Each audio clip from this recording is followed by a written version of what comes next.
बिस्मिल्लाहिर्रहमानिर्रहीम। खातिन हज़रात, मैं हूं अख्तर अब्बास और आप सबको अस्सलाम वालेकुम। इमरान साहब पिछले दिनों अपनी अहलिया के साथ आए थे। ये नाम मैंने बदल दिया, उनका नाम कुछ और था, और आए थे जनूबी पंजाब से। तो हमारी 1-1.5 घंटे की नशिस्त रही। वापस जाके उन्होंने जो फ़ोन किया वो ये था कि सर, हमारे दिल का तो मत पूछे, हम काफ़ी खुश हैं, लेकिन मैंने अपनी अहलिया से बार बार पूछा कि सर ने जो चाय पिलाई थी उसमें ऐसा क्या था कि हम उसका जायका नहीं भूल पाए। तो इससे पहले कि हम उनके बाकी फीडबैक पे बात करें, उन्होंने कहा प्लीज़ हमें वो रेसिपी बताएं जो आपके घर में चाय बनाते हुए इस्तेमाल की जाती है। खातिन हज़रात, ये चाय जो आपके होंठों को लबदोज हो और आपको अच्छी लगे, बाज़ दफ़ा लोगों को ढाबों पे मिलती है। सेवर जो इस पे है रायवन रोड पे, उनके यहाँ 3 तरह की चाय मिलती है, मसाले वाली चाय, इलायची वाली चाय और एक कड़क चाय। तो हर बंदा अपनी चॉइस की पीता है, जिसको वो चाय अच्छी लगे। इनफैक्ट वो उसको बहुत हॉन्ट करती है और आप उसका इंतजार करते हैं। मैं जब यूनिवर्सिटी में था तो मुझे कॉफ़ी बहुत अच्छी लगती थी। मुझे, चूँकि मैं अकेला रहता था, तो अपने घर आने का सबसे बड़ा जो चार्म होता था कि जाके कॉफ़ी बनानी है, और बना के फिर उसको जो घोटा लगा के और ऐसी उस पर झाग बनती और मलाई डाल के पी जाती, तो कई घंटे उसकी लज्जत महसूस होती। हमारे घर में जो दूध है वो ताज़ा आता है, और हम बाकी मार्केट से ज़रा महंगा ख़रीदते हैं, तो उस पर मलाई भी खूब बनती है। तो उस दूध में जब हम चाय बनाने लगते हैं, पानी नहीं डालते, उसमें 3 चीज़ें डाल दी जाती हैं। जब दूध उबलने के ज़रा पहले, सबसे पहले उसके अंदर ये सौंफ डाली जाती है। और इवन रात को मैं 10 बजे 11 बजे अपने लिए बनाऊं तो भी ये रेसिपी मुझे भी अच्छी तरह मूज़बानी याद है। उसके बाद उसमें ये दारचीनी है, इसका आधा चम्मच 1 चम्मच में ज़रूर डालता हूँ। ये खुद ही हमने पीस के रखी हुई है। कुछ छिलके होते हैं जो एक ख़ास दरख्त से उतारे जाते हैं, और बाज़ मुल्कों से, चूँकि ये इतनी शानदार अल्लाह ने चीज़ बनाई है दारचीनी, और उसका फ़ायदा बहुत है। ये पूरा मेडिकल नुस्खा है।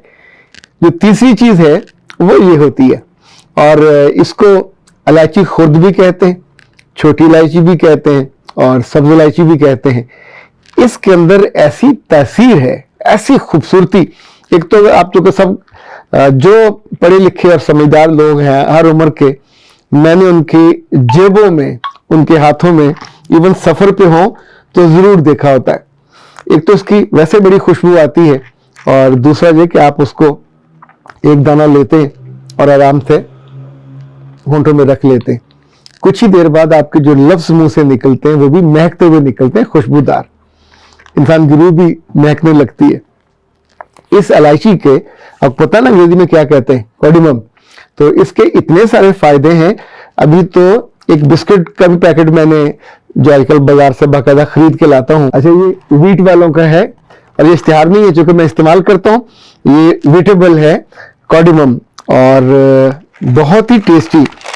अंदर उन्होंने यहाँ भी इस पर खूब सारी इलायचियाँ, अब तो इतनी महंगी हो गई हैं, लेकिन इलायची जिस चीज़ में भी आप डालें, खासतौर पर हम चूँकि चाय में डालने उसकी बात कर रहे हैं, तो आप जब भी चाय बनाएं उसमें ये तीनों चीज़ें डालें, तो यकीन मानिए आपकी चाय बहुत लजीज हो जाएगी। थोड़ा उसको पकाइए, वो आपके पास ज़रा उसको 3-4 दफ़ा एक गज ऊंचा लेके जाइए चाय को, और उसको मज़ा आएगा। तो जो टेस्ट है ना आपको भूलेगा ना पीने वाले को भूलेगा। तो मैंने कहा लगे हाथों आपको इलायची के कुछ और फ़ायदे भी बता दें। यानी इलायची सदियों से इसे मसालों की मलका कहा जाता है, और इस पर दुनिया में इतनी रिसर्चेज हुई हैं, क्योंकि जैसे जैसे इसकी रिसर्च होती है वैसे वैसे उसके नए नए मोज़े समझ आते हैं कि अल्लाह ने एक एक नबातात में, एक एक जड़ में, एक एक फल में इतनी इतनी खूबियाँ रखी हैं कि इंसान हैरान परेशान हो जाए। अभी डॉक्टर ये कहते हैं कि अगर आप सुबह निहार मुँह जब नमाज फजर के लिए जा रहे होते हैं, तो उस वक्त अगर आप 2 इलायची अपने मुंह में रख लेते हैं और निहार मुँह आप उसको चबाते हुए मस्जिद जाते हैं या वापस आते आप उसको खाते हैं, तो न सिर्फ आपका जो मैदा है उसके लिए बहुत शानदार है। दूसरा, आपके, क्योंकि आपने ब्रश तो किया होता है, मिसवाक भी की होती है, तो आपके होंठों को खुशबू से भी ये आरास्ता करता है। जो हुक्मा दानिशमंद हैं, दानिश्वर लोग हैं, वो इसकी तकरीबन 18 खूबियां बताते हैं। बाज़ ने तो 24 भी लिखी हैं। لائک ان کا خیال ہے کہ یہ موٹاپے سے بھی بچاتی جب آپ اس کو ریگولر کھاتے ہیں 2 سے 4. بعض لوگوں نے ان کو پیس کے رکھا ہوا ہوتا ہے تو آدھا چمچ وہ اس کو کھا لیتے ہیں. اچھا, موٹاپے والے جو ہیں, بڑا ہوا جو پیٹ جن لوگوں کو ہوتا ہے اس کے لیے یہ بہت یوزفل ہے. اسی طور پہ کہا جاتا ہے کینسر کو روکنے کے لیے یہ بہت اکثیر ہے, اس کو لازمی اپنے کھانوں میں رکھنا چاہیے. جن کو خون کی کمی ہوتی ہے ان کے لیے یہ بہت مزیدار چیز ہے. اسلام آباد میں ایک ہاسپٹل ہے جو صرف ان لوگوں کو کیٹر کرتا ہے جن کو پولن الرجی ہوتی ہے. یہ کسی اور جگہ نہیں ہے.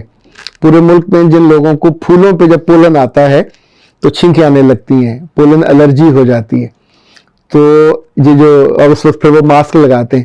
تو اگر یہ لوگ مستقل الائچی کو منہ میں رکھیں اور چباتے رہیں تو حکمہ یہ کہتے ہیں کہ ان کو جو پولن الرجی سے بہت زیادہ ان کی بچت ہو جاتی ہے. اسی طور پہ ہاضمے کی بہتری کے بارے میں اس کا کہا جاتا ہے. ڈپریشن سے بچنے کے لیے اس کا بہت عمدہ علاج کیا جاتا ہے. وہ تو آدھا چمچ الائچی کا پاؤڈر دن میں 2-3 دفعہ نیم گرم پانی کے ساتھ لینے کا اس کو کہتے ہیں. جو اینٹی آکسیڈنٹ ہے آپ کے جسم سے زہریلے مادوں کو نکال دیتا ہے. جن لوگوں کو قبض کی شکایت ہوتی ہے, بعض دفعہ بچوں کو نہ کھانے سے, بعض دفعہ زیادہ کھانے سے, تو اس کے لیے یہ ہو جاتا ہے. تیزابیت کی کمی جو ہے اس کے لیے یہ بہت اکثیر ہے.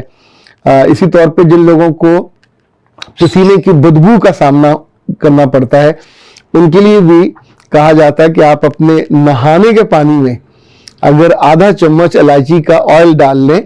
یہ ملکائیں ڈالتی ہوتی تھی, تو ایون جن لوگوں کو یہ شکایت تھی کہ دن میں وہ 2 دفعہ 3 دفعہ بھی نہائیں تو ان کے پسینے سے اسمیل آتی ہے, تو الائچی کا آئل ڈالنے سے یہ جو مثالوں کی ملکہ ہے یہ اپنا وجود منواتی ہے. پھیپھڑوں کے لیے بھی بہت مفید ہے. سانس سے جن لوگوں کو بدبو آتی ہے 3 وجہ سے آتی ہے. آپ نے برش نہیں کرتے, آپ کھانے کی رات کو ٹھیک سے آپ نے دیر سے کھایا, ہضم نہیں ہوا تو آئے گی. آپ پراپر برش کرنے اور مسواک کرنے سے احتراز کرتے. اور اسی طور پہ جو بعض لوگوں کی مسوروں کا پرابلم ہوتا ہے, تو اگر آپ مستقل اس کے ساتھ دوستی کرتے ہیں اور اپنے پاس رکھتے ہیں, اب تو ویسے کافی مہنگی ہو گئی ہے. میں نے بھی 2 سال پہلے یہ جو ہے پتوں کی وہاں سے جا کے الائچی کے بوٹے لے کے, اب تو ماشاءاللہ وہ ہو گئے, کوئی 4-4 فٹ کے ہو گئے, تو ہوپ فلی ان پہ الائچی لگے گی بھی, لیکن اٹسل بھی اچھے لگتے ہیں, تو اپنے گھروں میں بھی آپ کاشت کر سکتے ہیں. اچھا, کبھی آپ کسی حکیم کی, کسی جو خاص طور پہ نباتات سے متعلق ہوتے ہیں, کوئی بکس بھی پڑھنی چاہیے, اس کو دیکھنا بھی چاہیے. ایسی نعمتیں ہیں جو اللہ نے ہر چیز میں رکھی ہوئی ہیں. لائک جن لوگوں کو معدے کا مسئلہ ہے, جن لوگوں کو ڈپریشن کا مسئلہ ہے, ان کے لیے الائچی بہت مفید ہے. بعض حکمہ تو یہ کہتے ہیں کہ اگر آپ ہم وزن لے کے سونف اور ہم وزن لے کے الائچی اس کو پیس لیتے ہیں, یا دونوں کو ویسے ہی اپنے منہ میں ڈال دیتے ہیں اور اس کو چباتے رہتے ہیں, تو یہ آپ کے پورے نظام ہضم کو ایسا شاندار اور بہترین کرتا ہے. ہم سب کو لوگ جو ہمارے آس پاس ہوتے ہیں ان کی باتیں مہکتی اچھی لگتی ہیں, وہ خود ان کا جسم خوشبو سے مہکتا اچھا لگتا ہے. مجھے کبھی کبھی بچے پوچھتے ہیں کہ سر آپ پرفیوم کون سا استعمال کرتے ہیں, تو میں آپ کو جو میرا سب سے زیادہ پسندیدہ ہے وہ ہیوک ہے, اور میں بہت برسوں سے ایون باڈی سپرے بھی میں ہیوک کر لیتا ہوں. میرے بابا کو پروفیسی پسند ہوتا تھا, وہ کبھی بیروت جاتے یا سعودی عرب جاتے یا کسی اور ملک میں تو پروفیسی 1.5 سال لے آتے, تو ہمارے گھر میں کبھی یہ کم نہیں ہوتا تھا. لیکن ہر ایک کی اپنی اپنی بہت سے تحفے تحف ملتے رہتے, لیکن جب آپ اپنی مرضی سے کہیں جاتے ہیں تو آپ کا بھی چیز چاہتا ہے کہ آپ کے کپڑے, آپ کا جو بدن ہے وہ مہکے. تو انفیکٹ یہ الائچی کو ایک بہت خوبی ہے کہ یہ آپ کے لفظوں کو خوشبودار کرتے ہیں, آپ کے لہجے کو اچھا بنا دیتے ہیں. آپ کے ہونٹوں سے نکلنے والے لفظ جو ہیں جو وہ اچھے ہوں گے خوشبو والے, تو آپ کے اسپاؤس کو, آپ کی دوست کو, آپ کے جن لوگوں کے ساتھ آپ بیٹھے ہوں تو ان کو کتنی راحت ملتی ہے. جب میں آپ سے کوئی کسی چیز کے بارے میں بات کر رہا ہوتا ہوں, اب یوں سمجھیں کہ اتنے سے وقت میں انیشل بات ہو سکتی ہے, اس کی ڈیٹیل جاننے کے لیے ضرور پڑھا کریں. ممکن ہے پھر آپ کو لگے کہ سر نے ہمیں کتنے اچھے رستے پہ ڈال دیا کہ اتنا سا بتایا, اور باقی پھر ڈھیر سارا علم آپ کے پاس وہ آ جائے جو خود آپ نے جینوئن پڑھا ہو, بلیو کیا ہو, اور اس پہ آپ نے عمل بھی کیا ہو. اختر عباس کو دیجیے اجازت. السلام.